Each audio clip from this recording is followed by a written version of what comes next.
day 4 of Prostate United. How are you finding it so far? Yeah, tough, mate. Tough. I pulled my calf after the half marathon I'd done me and my wife for Free Kicks Foundation. So I did nothing really for a couple of weeks leading into it, and I'm basically running around in one leg at the minute, mate. So, but if there's a will, there's a way. We'll get there. Did you still beat Adam this morning? No, we just joined though. We don't do it to beat anybody, mate. We all joined in. It's good to see Adam come along and join in, because I know it means a lot to him, so it was good. How do you, just lastly on this, how would you compare Adam's running skills to his interviewing skills? He can definitely run better than he interviews, I would say. No, to be fair, he's in good shape. He's surprised me today, to be fair. He can run, and to be honest with you, it was probably quite easy for him today because he runs around Sheffield, which is quite hilly. So we took him on a nice little flat route today, but no, it was good. It was a good morning. A couple of boys out as well, so it was good. Yeah, he's doing well. Is that a good way for you to start your day? By the way, Grant, you know, just a nice run, clear your head. You obviously got a really busy schedule. Yeah, well, we're doing it for a really good cause, and we're raising, you know, a lot of money for a you know, Prostate United, for this charity that Steve and Ross set up, and we want to try and get to the £1 million this year. I think as a football club we're well over £8,000 already, which is unbelievable, given the fact that we're only 4 days in. So we want to try and raise as much as we can. I think we've got a team of well over 50, maybe close to 60. In the Doncaster Rovers team this year, which is incredible. So we've got fans and people around the stadium and people connected to the Dons and the Bells and the football team, and yeah, you name it, we've got it, which is amazing. And you know, we just want to try and raise as much money as we can to give back to, you know, this amazing charity, and hopefully we can try and find some sort of a cure for this in years to come. Yeah. You're bang right, Grant. It's a fantastic charity and a great cause. Good, fantastic win on Tuesday. Is it good to see your side bouncing back again from the defeat at Chesterfield? Yeah, it was. It was a positive reaction. Watched the game back, and I thought there was lots of really good play in the game, lots of elements that I really liked. We were a lot more aggressive, a lot more intense in terms of what we did, whether it was in possession or out of possession, than we showed against Chesterfield. Obviously disappointed with that, because we didn't look like ourselves in the game, and I've not said that too often really over the past 7 or 8 months. And in that game we looked a wee bit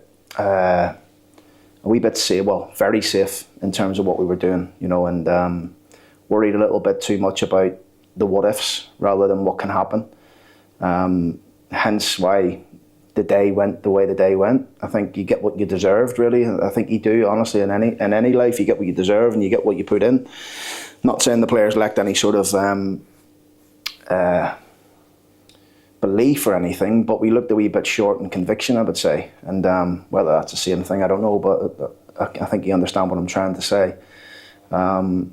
Which shocked us all, and hence, because of that, things went against us, decisions went against us, and it ended up being a really frustrating day for everyone. But to respond the way we did against a good Barrow team, a team that's obviously started the season very strongly, I thought it was really pleasing to see, given the fact that we had probably 5 or 6 big players out as well. I know Barrow had a couple of some injuries as well, but you know, that probably doesn't get talked about, the fact that we had at least 4 or 5, maybe 6 big players missing. So I think it showed the strength and depth of the group that night to respond with a win.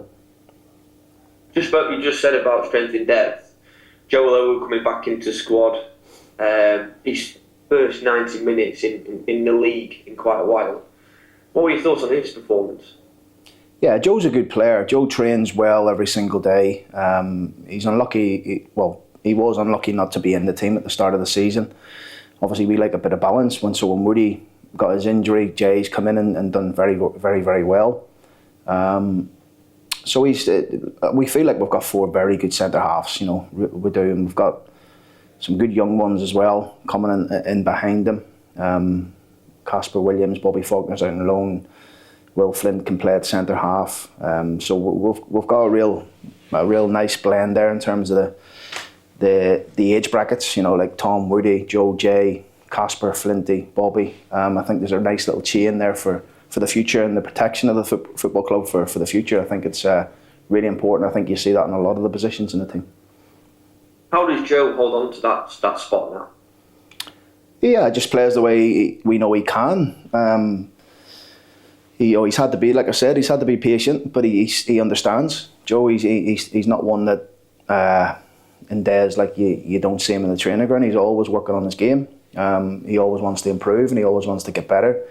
He's got really good attributes. As you like in a central defender, he can run, he can head it, he can handle the ball.